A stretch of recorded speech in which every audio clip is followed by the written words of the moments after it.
고린도 후서는 사도 바울이 고린도 교회에 세 번째 방문하기 전에 미리 편지를 써서 그들에게 자신들을 점검하고 그리고 그들이 무엇이 잘못되었는가를 가르쳐 주면서 온전한 믿음 안에 서기를 바라서 쓴 편지입니다.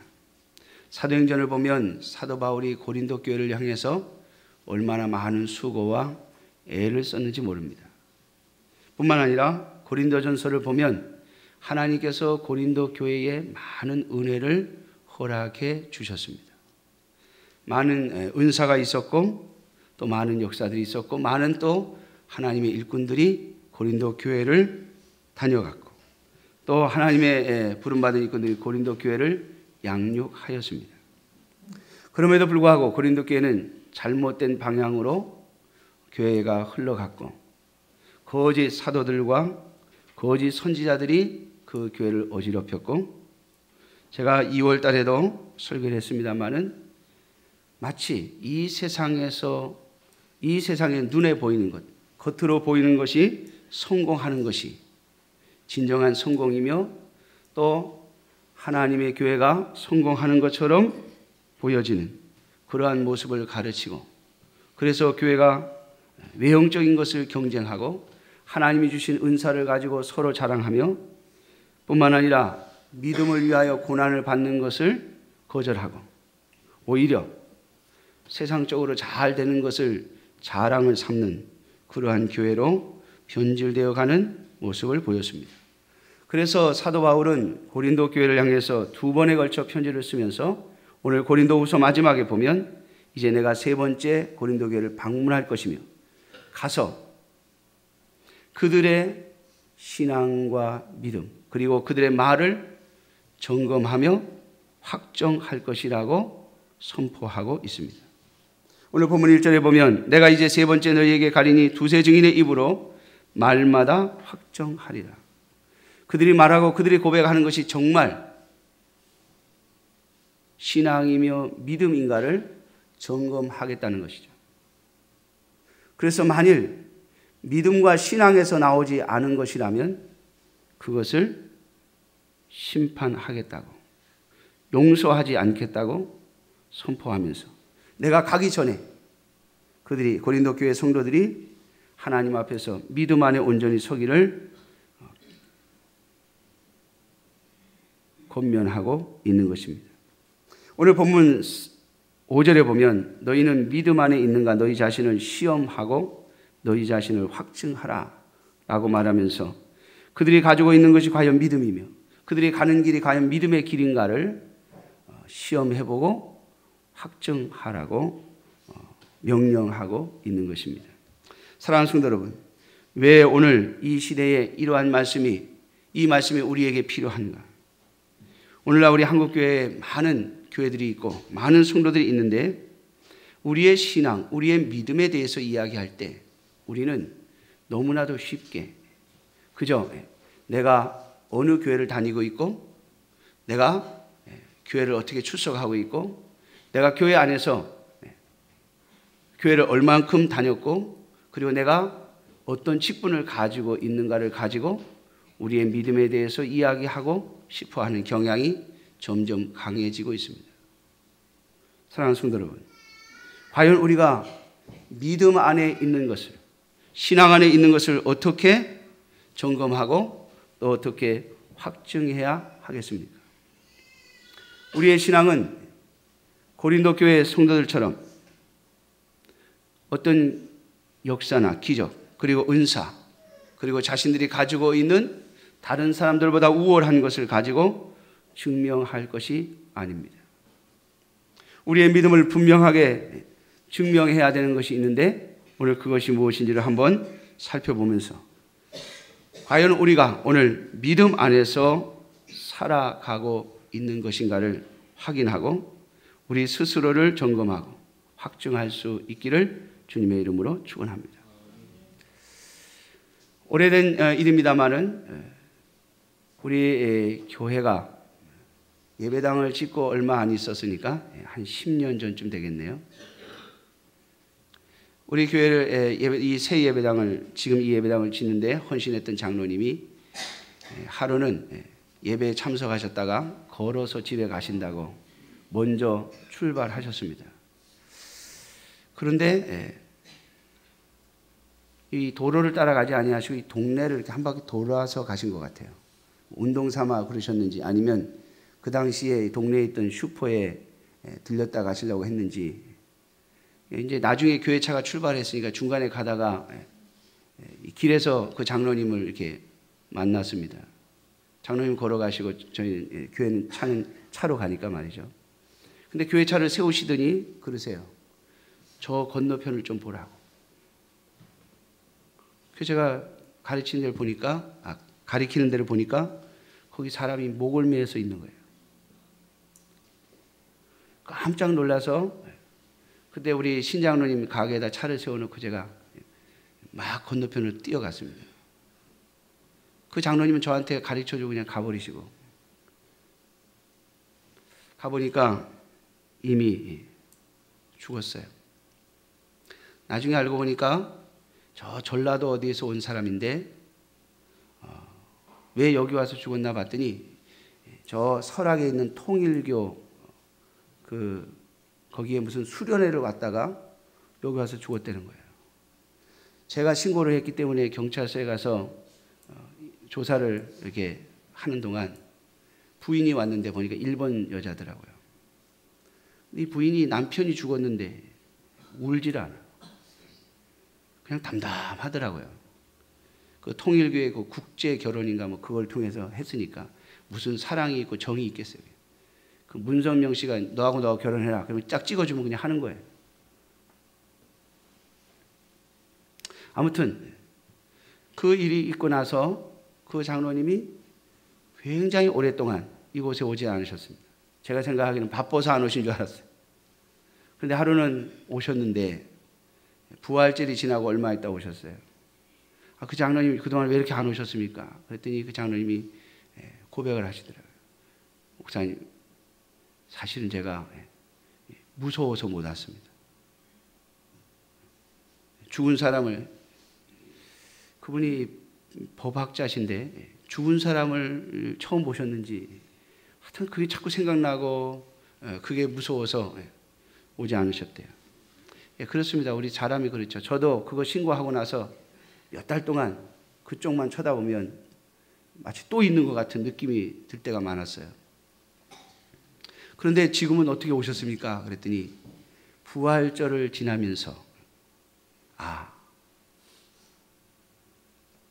이 부활의 신앙을 내가 다시 한번 점검하고 나니까 인간의 죽음이라는 것이 아무것도 아니구나.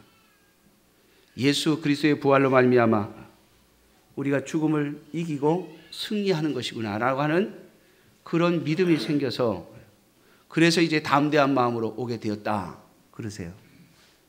아주 솔직하고 정직한 고백이시죠. 사랑하는 성도 여러분, 직분이 우리의 믿음과 신앙을 결정하는 것이 아닙니다.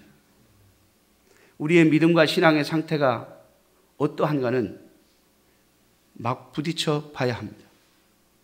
점검해 봐야 합니다. 그리고 확증하셔야 합니다. 오늘 제가 왜 이 말씀을 드리는가 하면 오늘날 우리가 이 땅에 살아가면서 믿음으로 산다고 하는데 과연 우리가 믿음 안에 있는가?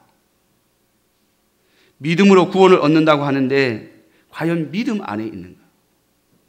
믿음 안에 있는 것인가 아니면 그냥 교회 안에 있는 것인가? 믿음 안에 있는 것인가 아니면 스스로의 위로, 나는 믿는다라고 하는 스스로의 위로 가운데 있는가? 우리 자신을 한번 살펴보아야 할 것입니다. 사도 바울이 이렇게 강력하게 오늘 본문 5절에 보면 그렇지 않으면 너희는 버림받은 자니라. 사실 이 말씀이요 굉장히 무서운 말 아닙니까? 이 세상에는 딱 두 종류의 사람만 있을 뿐입니다. 하나님이 보실 때 구원받은 자와 버림받은 자 말입니다. 그런데 오늘 사도 바울은 고린도 교회 성도들을 향하여 그렇지 않으면 만약에 너희가 확증하지 못하면 확증되지 않으면 버림받은 자다라고 확언하고 있는 것입니다. 그러므로 사랑하는 성도 여러분, 과연 우리가 믿음 안에 있는가? 하나님의 구원의 자리, 하나님께서 우리에게 베푸신 구원과 영생의 자리에 있는가를 살펴보고 확증하고 그리고 그 자리에 있음을 항상 확인하며 살아야 할 것입니다. 사도 바울은 말합니다. 두렵고 떨리는 마음으로 너희의 구원을 이루라고 말이죠. 그리고 사도 바울은 또 그렇게 고백합니다. 내가 전한 후에 도리어 내가 하나님께 구원받지 못할까 봐 두렵다고 말이죠.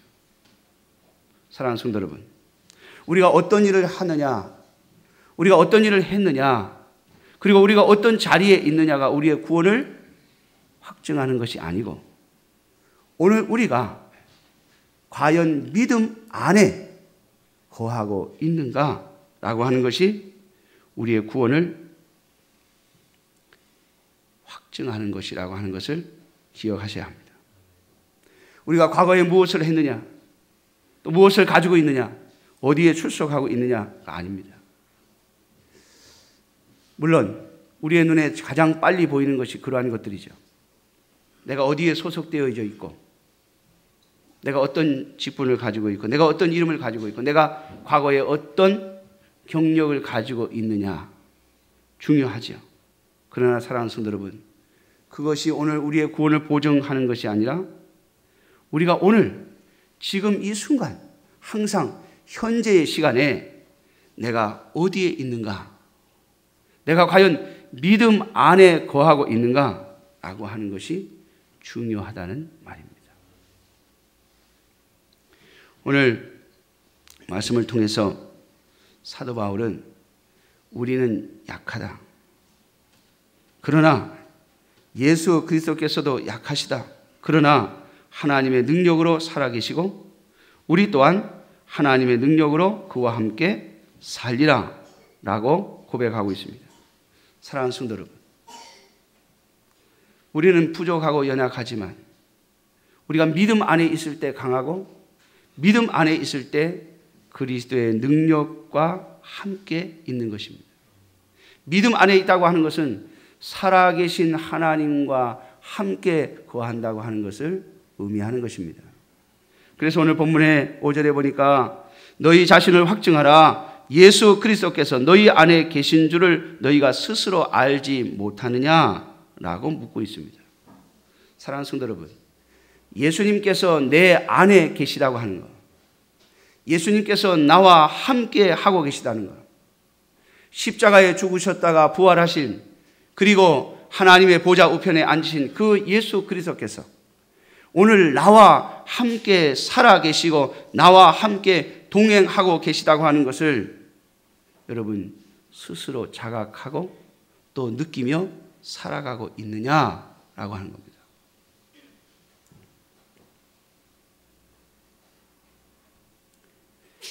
가끔 저희 어머님이 저한테 전화를 하세요. 제가 잘 안 하니까. 제가 원래 뭐 전화도 잘 할 줄 모르고. 그러니까 저희 어머님이 가끔 전화하시면서 그래요. 너 왜 전화도 없냐? 잘 지내는지 안 지내는지 좀 전화라도 해서 좀 말이죠. 확인 좀 해야지. 엄마는 그냥 집에 혼자 내비두고 아버지도 안 계시고 혼자 있는데 전화도 안 하냐 막 그러면서 뭐라 그러세요. 여러분, 또 어느 날 제가 한번 전화를 드리면 아주 반가워하세요. 여러분, 우리 속에 예수님이 함께 하신다고 하는 것이 도대체 뭡니까? 우리가 살아있다라고 하는 것, 그리고 함께 산다라고 하는 것이 뭡니까? 그것은 바로 서로 뭐가요? 대화가 되어야 된다는 거예요. 오늘 저는 여러분들에게 이렇게 묻고 싶습니다. 예수님과 얼마나 대화하시면서 사십니까? 과연 예수님이 내 안에 계신 겁니까? 내 안에 예수님이 계시다고 하면서 주님과 하루 종일 한마디도 나누지 않는다. 가끔 매스컴을 보면 그런 말이 있죠. 그런 뉴스가 있습니다. 부부가 함께 사는데 대화를 하는데 너는 너대로 나는 나대로. 너는 네가 알아서 살고 나는 내가 알아서 살고. 어떤 부부는 그냥 남편은 돈만 갖다 벌어주고 돈 생활비 줬으니까 네가 알아서 살고. 부인은 그냥 밥만 해주고 그냥 끝나는 거예요. 난 밥 차려줬으니까 난 생활비 받아서 밥 차려줬으니까 당신 내가 밥은 안 굶길 테니까 알아서 살고 알아서 해라. 여러분 그게 사는 겁니까? 그런 일들을 겪는 분들이 하는 말이 다 그래요. 지옥 같다고. 사랑하는 성도 여러분, 부부간에도 정말 사랑하는 마음이 있다. 함께 살고자 하는 마음이 있다. 대화하셔야죠. 종종 싸우기도 합니다. 저도 저희 집사람하고 가끔 말다툼합니다. 목사님은 생전 안 싸울 것 같죠. 저도 가끔 투덜거리가 있습니다. 왜 그렇게 말하느냐. 전에는요, 제가 원래 성질이 좀 다혈질이라서 제가 큰 소리 많이 쳤는데 요즘에는 이제 거꾸로 제가 큰 소리 당할 때가 많아요. 그러면 이제 제가 야단을 치는 게 아니라 제가 막 억울하다고, 속상하다고 말이죠. 아니, 남편 성질 알면서 말도 못하게 하냐고 그러면 제가 투덜거립니다. 여러분, 어떤 말을 하든, 어떤 식의 대화를 하든, 여러분, 부부간에는요, 서로 말이 통해야, 또 말을 서로 하면서 살아야. 가끔 싸우긴 하더라도, 좀 투덜거리더라도, 여러분, 살아있으니까 투덜거리는 거 아니에요? 여러분, 죽은 것은 움직이지 않습니다. 가만히 있는 게 좋은 게 아닙니다, 여러분. 자녀하고도 아무 대화가 없고, 그냥 부모님, 그냥 알아서 하세요. 저는 제가 알아서 살게요. 더 이상 묻지도 말고, 따지지도 말고, 나한테 뭘 알아내려고 하지 마세요. 그냥 내버려 두세요. 여러분, 그게 좋습니까? 부모와 자녀 간에도 좀 투덜거리기도 하고 야단도 맞고 야단도 치고 또 부모에게 좀 대들긴 해도 그래도 서로 말을 해야 이게 살아있는 거죠. 부부간에도 마찬가지고요. 여러분 좀 힘들어도 어떨 때는요. 에이 귀찮고 그래도 자꾸 말을 하셔야 됩니다. 서로 대화를 하셔야 됩니다. 그래야 그게 살아있는 거예요. 여러분 하물며 하나님과 우리 사이겠습니까? 주님과 우리 사이겠습니까? 그런데 오늘날 우리 성도들을 보면 그저 내가 교회에 속해 있고 주일날 가서 예배 한번 드리니까 또 주님은 내 머리털도 다 세시고 뭐 내 생각도 아신다고 그러니까 내가 뭐 말할 필요 있나? 주님이 다 아시니까.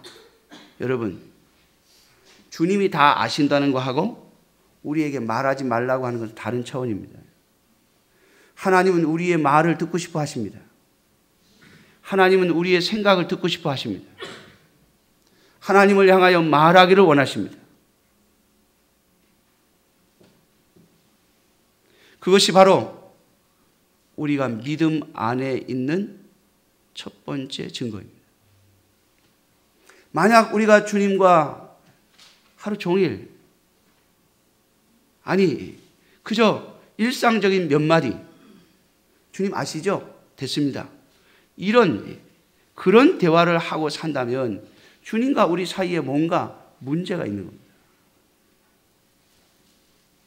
자녀가 부모님과 밥 먹었냐? 먹었어요. 가요. 와요. 그렇게 산다면 여러분 그게 부모와 자식 간에 사는 거예요? 하나님과 우리 사이겠습니까? 사랑하는 성도 여러분, 무슨 이야기를 하시든 무슨 말을 하시든 주님과 하나님과 대화하며 사시기를 주님의 이름으로 축원합니다. 내가 하나님과 어떤 말을 하고 있는지,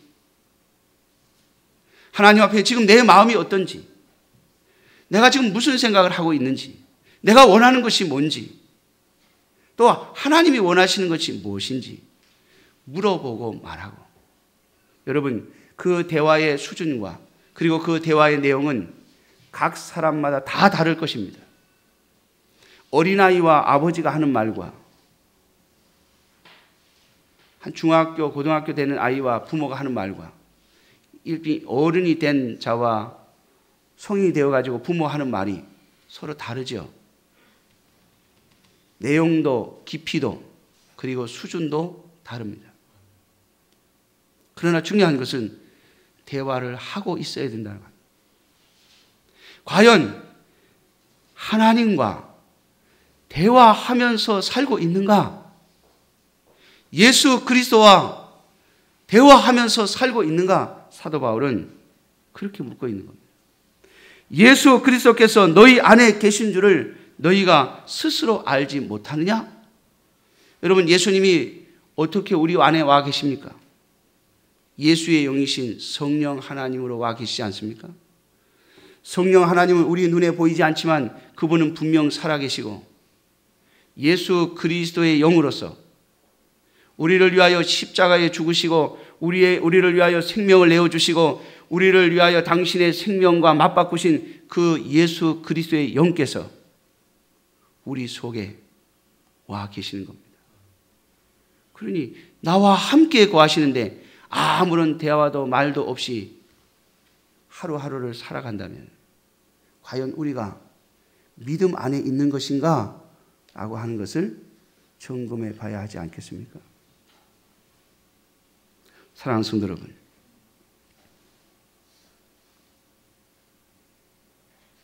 오늘 사도 바울이 제시한 이 시험, 이 증거를, 이 시험을, 이 내용을 잘 살펴보시고 과연 내가 주님과 동행하고 있으며 살아계신 주님과 함께하고 있는가를 스스로 점검하시고 확증하시는 여러분들 되시기를 주님의 이름으로 축원합니다.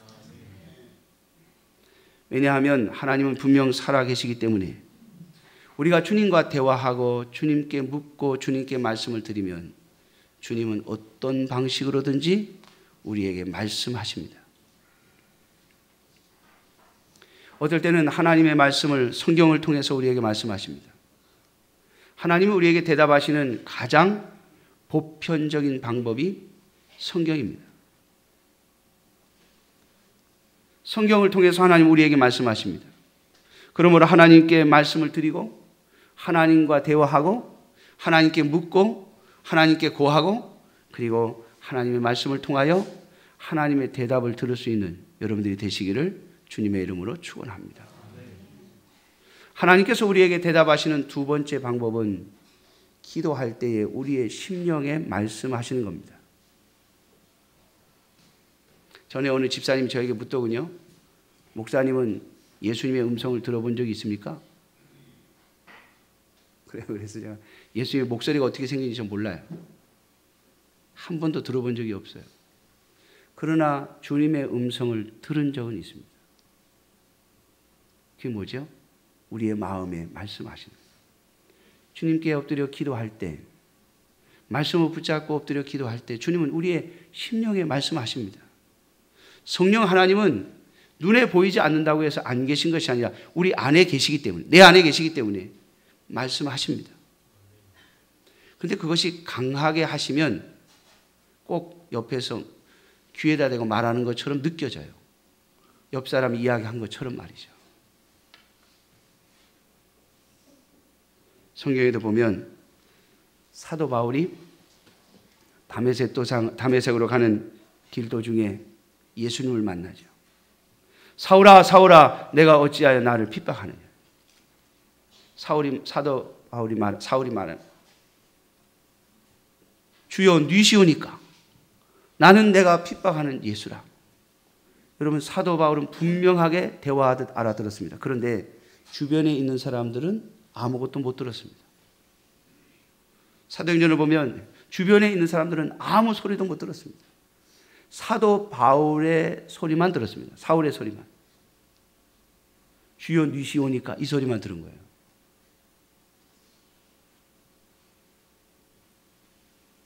사랑하는 성도 여러분, 오늘 주님께서는 분명 우리에게 말씀하십니다. 주님의 음성을 듣고 주님의 대답을 들어야 우리가 믿음 안에 있다고 말할 수 있지 않겠습니까? 옆에 누가 살고 있어도, 나와 함께 살고 있어도 그 사람의 말을 들을 수 없다면 없는 것과 똑같죠. 주님께서 우리와 함께 계시다면 반드시 우리가 주님의 음성을 듣습니다. 주님의 대답을 듣습니다. 그러므로 사랑하는 성도 여러분, 주님께서 대답해 주실 때까지, 주님의 음성을 들을 때까지 주님과 대화하는 여러분들이 되시기를 주님의 이름으로 축원합니다. 왜냐하면 주님의 그 대답이 우리로 강하게 할 것이기 때문입니다. 오늘 사도 바울은 말합니다. 우리도 그 안에서 약하나 너희에 대하여 하나님의 능력으로 그와 함께 살리라. 그렇게 말하면서 사도 바울은 우리가 너희에게 가면 결코 약하지 않을 것이라고 확신하고 있습니다.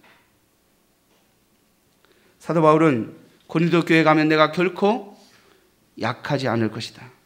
그렇게 담대하게 선포하고 있습니다. 왜 그렇습니까? 예수 그리스도와 함께 하기 때문입니다. 사랑하는 성도 여러분, 이 세상에 가장 강한 자가 누구입니까? 세상의 권력을 가지고 세상의 힘을 가진 자입니까? 아니면 북한의 김정은입니까? 핵폭탄을 가지고 있어서요? 아니요. 이 세상에 가장 강한 자는 오직 예수 그리스도와 함께 하는 자들입니다. 세상에 그 누구도 건드릴 수 없고 그 누구도 이길 수 없습니다. 왜냐하면 예수 그리스도와 함께한 자들만이 믿음과 신앙 안에서 죽음을 불사하기 때문입니다. 여러분, 사도 바울이 어떻게 그렇게 담대하게 복음을 전하고 30년 가까이 헌신할 수 있었습니까? 그것은 오직 하나입니다. 예수 그리스도와 동행했기 때문입니다. 예수 그리스도께서 그 안에 계셨고 사도 바울은 어느 곳을 가든지 어디에 가든지 주님과 함께 동행했기에 그는 강한 사람이었습니다. 세상에 누구도 건드릴 수 없는 자였습니다. 여러분, 한 예로 사도 바울이 빌립보에서 매를 맞고 감옥에 들어갔습니다. 그런데 그가 어떻게 그 매를 맞고 감옥에 갇혔는데 그곳에서 찬송하며 기도할 수 있습니까? 아니, 당장 저부터도요, 어디가 아프면 아이고 그러고 누워버려요. 아무도 못 건드리게 합니다. 말도 못하게 합니다. 그냥 내부로 돌아. 내가 쉴 만큼 쉬어야 일어날 수 있다. 그러면서 못 건드리게 합니다. 그런데 사도 바울은요, 느닷없이 매를 맞고 그 다음에 쇠고랑에 채워가지고 감옥에 쑥 집어넣어놨는데 거기서 어떻게 찬송을 부르고 기도를 할 수 있습니까? 여러분, 그는 그곳에서 주님과 함께 있었기 때문입니다. 주님과 대화를 했습니다. 그리고 주님께서 주시는 어떤 마음을 받은 거예요. 그래서 거기서 주님을 향하여 찬송하고 기도했더니 주님이 옥문을 여시고 쇠고랑을 풀으시고 그 감옥에서 하나님의 교회를 세우시지 않습니까? 사랑하는 성도 여러분, 정말 강한 자가 되고 싶으면 예수 그리스도와 함께하는 자들이 되셔야 합니다. 이것을 확증해야 합니다. 이 확증이 오늘 우리에게 없다면 여러분, 우리는 우리의 구원을 장담할 수 없습니다. 과거에 내가 어떻게 믿었든 어떤 생활을 해왔든 그것이 우리를 구원시키는 것이 아닙니다. 오늘 내가 주님과 함께 동행하는 것, 그 자체가 우리의 구원입니다. 만일 우리가 주님과 함께 동행함을 잃어버린다면 우리의 구원도 함께 잃어버리게 될 것입니다. 여러분, 진정한 구원이 무엇입니까? 죽어서 좋은 데 가는 것이요? 파라다이스 가는 거예요? 아니에요. 여러분, 성경을 보면 우리의 구원은 예수 그리스도와 함께 하는 것이고 하나님과 함께 하는 것입니다. 우리가 바라보는 천국에 하나님이 계시고 우리의 구주 예수 그리스도가 계시기에 그곳이 천국이지, 주님을 빼고 나면 천국이 아닙니다. 그저 우리의 육신이 편안히 놀고 쉬고 먹고 누리는 곳이 천국이 아닙니다. 주님과 함께 동행하는 그 자리. 그래서 그 세상의 어떤 것도, 이 세상의 어떤 것도 우리를 감히 건드릴 수 없는 그 자리. 심지어 감옥에 들어 앉아도 찬송할 수 있는 그 자리. 거기가 천국입니다.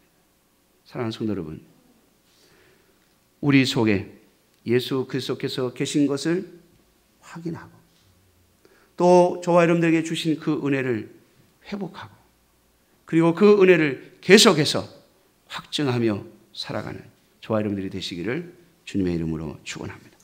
기도하겠습니다. 자비로우신 아버지 하나님, 주의